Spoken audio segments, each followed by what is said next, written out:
राधे राधे, स्वागत है आपका हमारे चैनल में। मैं आपके साथ पंडित विशाल शास्त्री। आज का विषय है गंगा स्नान। कार्तिक पूर्णिमा को गंगा स्नान के रूप में जाना जाता है।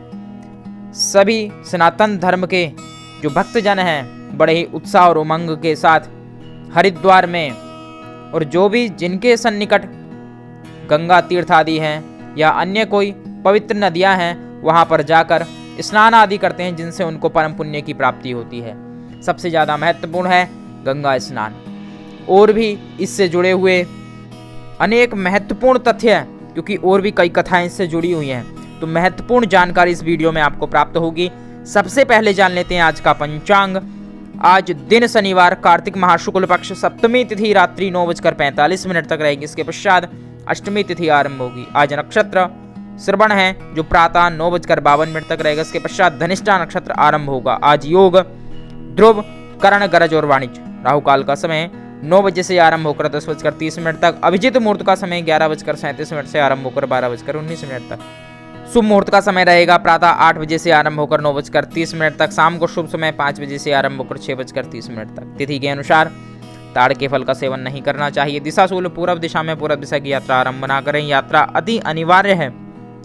उड़द की दाल या उड़द आप खाकर जाएं, यात्रा आपकी मंगल में रहेगी। चलिए दर्शकों, अपने कार्यक्रम को आगे बढ़ाते हैं और जानते हैं गंगा स्नान से जुड़ी हुई महत्वपूर्ण जानकारियां। क्योंकि सनातन धर्म में प्रत्येक जो पर्व है वह किसी ना किसी कथाओं के पश्चात ही आरंभ उसको मनाने की परंपरा हुई है। यानी उसको मनाने का जो आरंभ हुआ है किसी ना किसी कथा से वह जुड़ा हुआ है। तो सबसे पहले जान लेते हैं स्नान का शुभ मुहूर्त, यानी गंगा स्नान। यदि आप किसी तीर्थ पर जाकर स्नान करते हैं तो उसका शुभ मुहूर्त क्या रहेगा? शुभ मुहूर्त है प्रातः 7 बजे से आरंभ होकर 9:20 तक और दोपहर से अभिजित मुहूर्त का समय रहेगा, उसी में आप स्नान आदि कर सकते हैं। बाकी 12 बजे से आरंभ होकर 2:40 के मध्य में भी विशेष शुभ मुहूर्त रहेगा, जिसमें आप स्नान करते हैं तो महान यज्ञों का फल आपको प्राप्त होता है केवल उस स्नान के माध्यम से, और भगवान नारायण की अनंत कृपा आप पर बरसेगी। यदि आप कहीं नहीं जा सकते तो घर पर भी आप अपने स्नान का जिस भी बाल्टी से आप स्नान करते हैं उसमें गंगा जल या तीर्थ का कोई जल आपके घर रखा हुआ है तो उसको डालकर उससे आप स्नान करते हैं तो उससे भी आपको वही फल प्राप्त होता है। बस केवल भगवान का ध्यान करें, तीर्थों का उसमें ध्यान करें कि सभी तीर्थ आकर इसमें निवास करें और मैं यहाँ पर स्नान कर रहा हूँ, ऐसा ध्यान करते हुए आप उसी जल से स्नान करेंगे तो भी आपको गंगा स्नान का ही फल प्राप्त होगा। इसी दिन एक कथा है, भगवान शिव ने त्रिपुरासुर का वध किया था। त्रिपुरासुर कौन? एक असुर था जिसने भगवान ब्रह्मदेव का घनघोर तप किया। ऐसा उसने प्रचंड तप किया कि उसके तप के प्रभाव से पृथ्वी जलने लगी। तब ब्रह्मदेव प्रकट हुए और वरदान दिया। वरदान में उसने मांगा कि मेरी जो मृत्यु है ना किसी देव के हाथों हो, न दानव के, न पशु के, न पक्षी के, न किसी देवी के। तो इस प्रकार से सुरक्षा कवच उसने अपने मृत्यु का बना लिया। फिर सभी देवताओं को वह नाना प्रकार से कष्ट देने लगा। तब सभी ने मिलकर ब्रह्मदेव के पास पहुंचते हैं, ब्रह्मदेव से प्रार्थना की कि प्रभु बचाइए। तब ब्रह्मदेव सहित सभी देवता भगवान शिव के सानिध्य में पहुंचकर भगवान से विनय प्रार्थना करते हैं और भगवान प्रसन्न होकर उनको आशीर्वाद देते हैं, आश्वस्त करते हैं कि आप सब इस त्रिपुरासुर के आतंक से मुक्त हो जाएंगे। तब भगवान ने त्रिपुरासुर का वध किया और भगवान नारायण ने भगवान शिव का एक नामकरण यानी उनको एक नाम दिया। त्रिपुरासुर का वध करने के कारण भगवान शिव त्रिपुरारी कहलाए हैं। इसी दिन प्रसन्नतावश सभी ने अपने घर में दीप प्रज्वलित किए और देव दिवाली के पर्व के स्वरूप में भी इस पूर्णिमा को जाना जाता है। इस दिन घर में दीपक अवश्य प्रज्वलित करना चाहिए। अपने घर में, घर के बाहर भी देवताओं के निमित्त दीपक इस दिन जलाए जाते हैं। इसको देव दिवाली के रूप में मनाया जाता है। अगली कथा इससे जुड़ी हुई है मत्स्य अवतार की। मत्स्य अवतार भगवान नारायण का प्रथम अवतार है, जहां भगवान नारायण सृष्टि की रक्षा के लिए, वेदों की रक्षा के लिए मत्स्य का अवतार धारण करते हैं। भगवान ने मत्स्य का एक विराट और विशाल मत्स्य का स्वरूप धारण करके सृष्टि की रक्षा की थी और नौका में सभी को रक्षित करके एक सुंदर से पर्वत पर पहुंचा दिया, जहां पर इस सृष्टि की रक्षा हुई, वेदों की रक्षा करी है भगवान ने मत्स्य अवतार के रूप में। तो मत्स्य अवतार भी इसी दिन हुआ था, कार्तिक पूर्णिमा के दिन। ऐसे ही अगली कथा पुष्कर महातीर्थ की है। पुष्कर में इसी तिथि पर, कार्तिक पूर्णिमा तिथि पर ही ब्रह्मदेव का उद्भव हुआ था, यानी ब्रह्मदेव इसी पुष्कर तीर्थ में प्रकट हुए थे।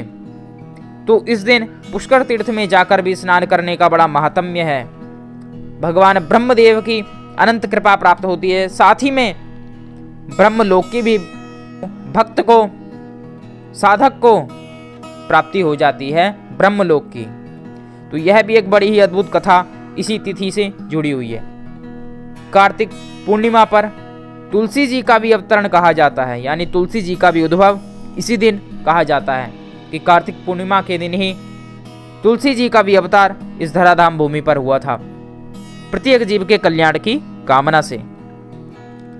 तो तुलसी जी का भी विशेष पूजन का इस दिन बड़ा महत्व है।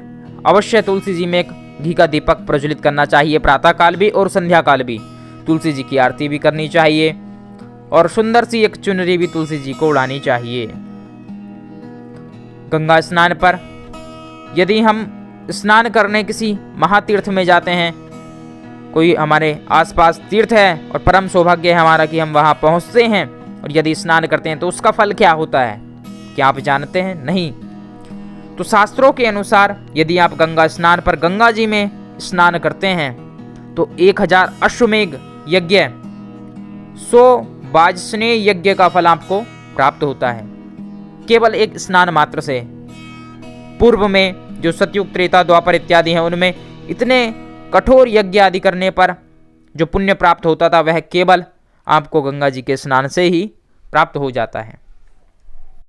इस दिन स्नान आदि के पश्चात आपको दान पुण्य भी करना चाहिए।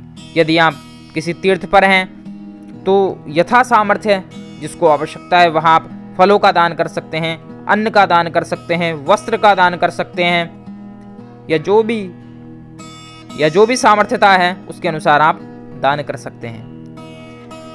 गंगा जी के विषय में कहा गया है, शास्त्रों में कहते हैं, गंगे तव दर्शनाथ मुक्ति। हे गंगे, आपके दर्शन मात्र से मुक्ति हो जाती है, लेकिन उसके लिए मन को भी पवित्र आपको करना चाहिए। केवल शरीर के स्नान मात्र से मुक्ति नहीं होती है, मन को भी पवित्र करना होता है। मन के अंदर ज्ञान रूपी गंगा बहानी होती है, उसके पश्चात ही आपकी मुक्ति संभव है। गंगा जी में 3, 5, 7 या 12 डुबकी लगाना मंगलमय माना जाता है। शुभ लक्षण इनको कहे गए हैं, शुभ ये संख्या मानी जाती हैं। यदि आप इन्हीं क्रम में डुबकियों को लगाते हैं तो परम आनंद की आपको प्राप्ति होती है। गंगा जी के विषय में एक सुंदर सा श्लोक कहा गया है, गंगा गंगेति यो ब्रूयाद योजनानां सतेरपि मुच्यते सर्व पापेभ्यो विष्णुलोकं स गच्छति। ओम तीर्थराजाय नमः। जो भी गंगे हर हर गंगे हर हर गंगे ऐसा बोलकर स्नान करता है, उसके सभी पाप नष्ट हो जाते हैं और भगवान नारायण के लोक को, भगवान शिव के लोक को वह प्राप्त करता है। लेकिन स्नान करते समय आपको पवित्रता बनाए रखनी चाहिए। जहाँ भी, जिस भी तीर्थ में आप स्नान कर रहे हैं, वहाँ साबुन का कभी भी भूलकर प्रयोग ना करें। वहाँ आप जो वस्त्र पहनकर स्नान कर रहे हैं, कभी भी वस्त्रों को उसी जल में नहीं धोना चाहिए, ना ही आपको निचोड़ना चाहिए। वस्त्र आप रख कर ले आएं, घर आकर आप धो, घर आकर आपको वह वस्त्र धोने चाहिए। यदि आप उसी जल में वस्त्रों को भी धो देते हैं तो आपने जो स्नान किया, जो उसका पुण्य हुआ, वह तुरंत नष्ट हो जाता है, तत्काल वह आपका जो पुण्य है वह समाप्त हो जाता है, उसका कोई भी फल आपको नहीं मिलता है। कभी भी तीर्थ में जाकर यत्र तत्र कहीं भी आपको कूड़ा नहीं डालना चाहिए। जो भी वस्तुएं आप ले जा रहे हैं जो आपके प्रयोग की नहीं है, जो आपने प्रयोग की और जो बच गई, कदापि भूलकर वहां आप तीर्थ में ना डालें। इससे आपको जो पुण्य प्राप्त होने वाला है उसका पूर्ण जो लाभ है आपको प्राप्त नहीं हो पाएगा। तो अनेक सावधानियां आपको रखनी चाहिए। ऐसे ही ज्ञानप्रद वीडियो के लिए चैनल को करें सब्सक्राइब। वीडियो अच्छी है लाइक करें, अपने इष्ट मित्रों तक अवश्य इसको शेयर करें। कोई प्रश्न है, कोई जिज्ञासा है तो कमेंट बॉक्स में हमें लिखकर अवश्य प्रेषित करें, लिखकर हमें बताएं। और अपने चेहरे पर हमेशा मुस्कान रखिए, आनंदित रहिए, प्रसन्न रहिए। जय जय श्री राधे श्याम।